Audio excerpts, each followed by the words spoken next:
And so I'm just going to run off a list of questions that people sent in. The first one they said is, which artist was the easiest to work with at Uptown? None of them.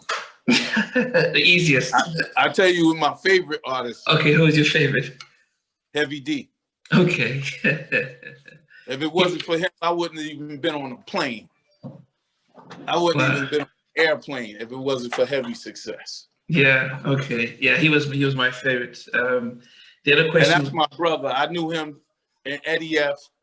and the Uptown. I mean, in the Heavy D and the Boys, JLuvs, Trouble T. Roy. I knew them since they were 16 years old. That's when they started. Yeah. I'm interviewing JLuvs next week. So, but yeah. And Eddie F. that's a genius.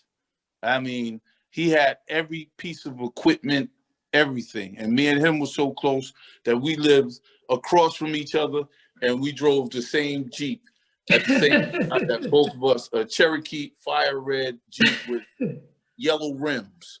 My goodness. Yellow rims. Okay. And we lived at a place called Cross Creek on Jones Road in Inglewood, a townhome. So, and he had every piece of equipment.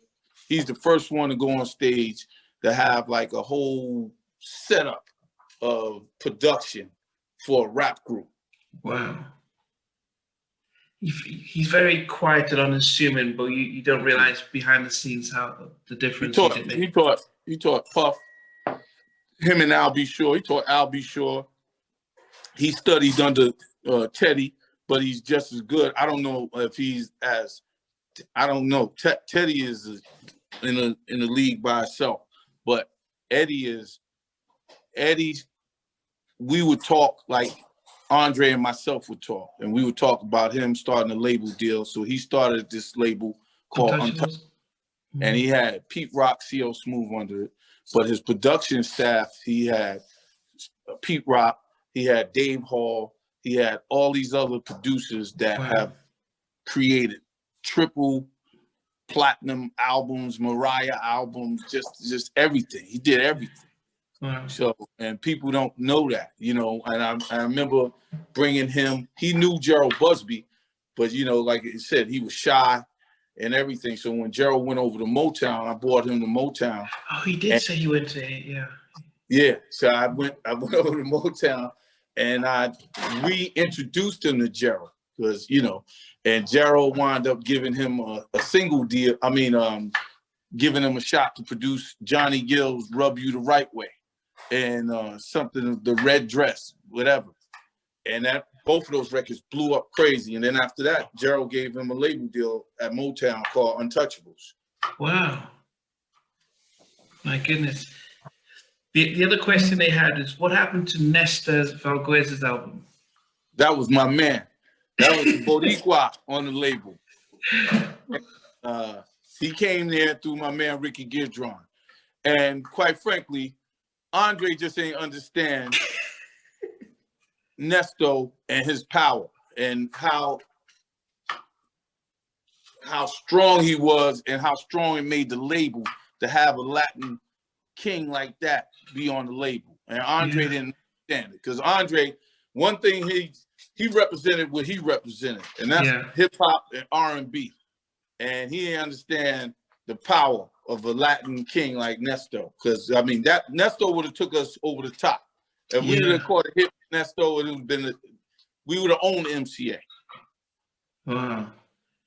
Did you do an album but not release it, or he did an album, and I think one single got released, and then controversy came. And you know, a good friend of mine's, Ricky Gidron, his father and his family, I like to call them the first family of the Black community coming from Chicago. They had a big car dealership across the country, and it's called Dick Gidron Cadillacs and Lincolns, and they had everything. And he brought Nesto to the because him and I, he used to take me to all the Latin parties downtown, and he would tell Andre about, you know, Latin artists and signing Latin artists and play a lot of Latin records for us. And, you know, Andre, he likes it, you know, but that's not what he represented.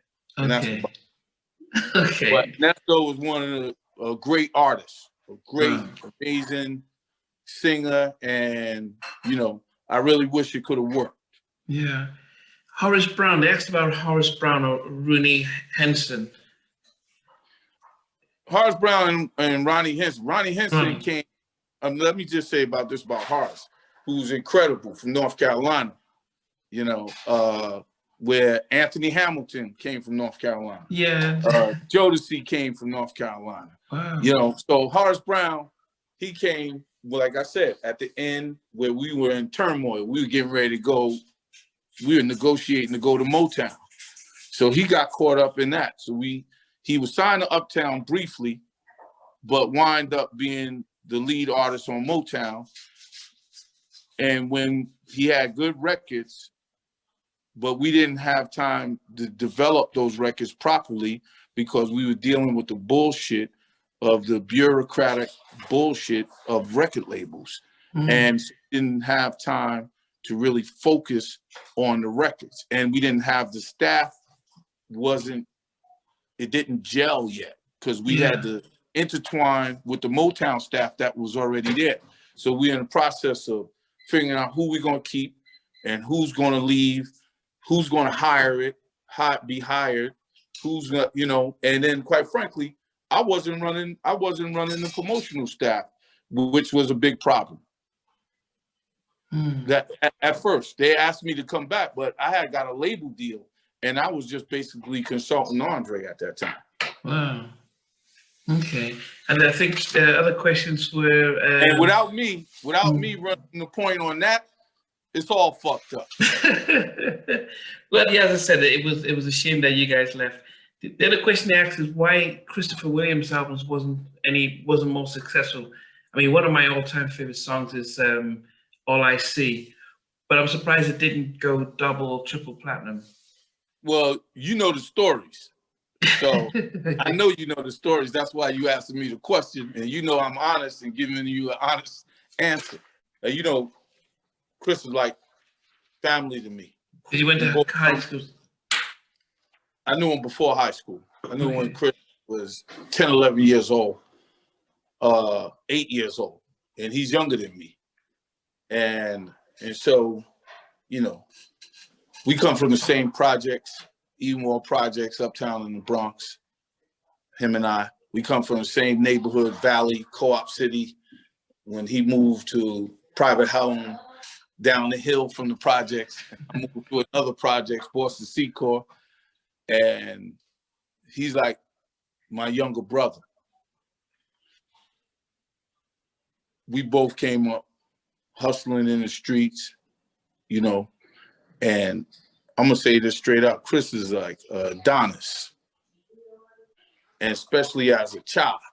So at 11 years old, Chris had women 40 years old, 35 years old, taking shopping, buying this, buying that. He would dress like a grown man. He was, like I said, he's an Adonis at 11. All right. And I never knew Chris could sing. And you know, we both grew up around a lot of gangsters, that's for sure. A lot of tough people. He's tough. And what happened is, when I found out Chris could sing, I would be telling Andre about, yo, got this light-skinned kid, but a wavy nigga, curly hair, this nigga, and he could sing like Teddy Pendergrass. Okay. And Andre was like, yo, bring him down, because that's part of our culture too. You know, like we want these pretty people around us. And he's going, because you know why? He's going to bring the chicks. Yeah. and he's very masculine. And I'm not saying Al B. Sure wasn't masculine, but he wasn't the same kind of masculine as Chris. He wasn't that Northeast Bronx, Uptown Harlem masculine. Al B. Sure was more of Westchester, soft-spoken, still masculine, but it wasn't no Christopher Williams masculine. But Chris couldn't sell records like Al B. Sure could sell. But he could sell those Teddy Pendergrass records that we needed to be sold. He fucked up and was unmanageable and was disruptive and didn't do the right thing and destroyed his own opportunity at Uptown to win. Does that answer your question? Yeah. Because as I said, the album was really good. The singles were dope, but I guess it's the promotional side of The album was incredible. Yeah. The album, we were getting ready to take his record #1. Chris did everything in his power to destroy that. Didn't show up to a promotional date, everything. Wow. And back in those days, that because it's a little bit different now with the social media. It makes a break. It makes a break. It'll make a break. Yeah. I mean, he didn't show up to several things. I'm not even. Maybe on the next interview, I'll just go detail. Yeah, detail them out. It's just the other question they asked was the now when you did the TV show New York Undercover, did you get involved with that as well? The New York Undercover. Andre did that. That was Andre and Alonzo's idea, and I think Alonzo got moved out of it some kind of way. I was involved with the music part of it. Okay. And that's it. Andre didn't have the power that he had, and he had a production staff. He had a staff that he had working with the film side, but they didn't necessarily have the relationship with the artists. Okay. To get the artists on there. So Andre, that's what he would come to me for, to help with getting the artists on the television show. And then Dick Wolf and them just finagled him out of that completely. Yeah. How did you get Guy to reform, to do a single, Tell Me What You Like, on that album? Because a lot of us were like... There was television. Everybody wanted to be on TV. So they got Teddy and Aaron and David to all agree to come together. Wow. Yep. Television. Because that, unfortunately, that was for all of us who was like, because Teddy was doing Black Street, all of a sudden I seen a Guy single, and it just was like, and there was no real promotion about it, but that was a big thing. Oh, they never did. Guy, that was their biggest problem. They never did promotion. They never completed a real concert. Tour. Excuse me. They never completed nothing. I always used to think that Guy was on Uptown, but they just felt like they weren't, Jodeci, Mary, Fart MC, they felt like they were Uptown in the family. For some reason, Guy... Well, they fell out because of Gene and Teddy. Aaron didn't want to go, Damien didn't want to go. It was Gene and Teddy. Okay. So they were on Uptown, but they just seemed like they were very independent. Right. Ask them about the Polo Ground record label and the JLuvs Entertainment Group and the barbershop. Right.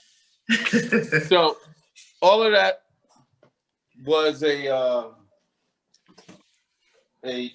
subsidiary of Andre Harrell. Okay. And it was because Andre Harrell that I was able to do that. But at the same time, Andre was the one stagnating me at the same time, because Andre just wanted me to do marketing and promotion. And he was trying to get me to come back when Motown was in turmoil, to come back and help him uplift the label, because he knew that I could come back with the right music and get the ball rolling again immediately. Yeah.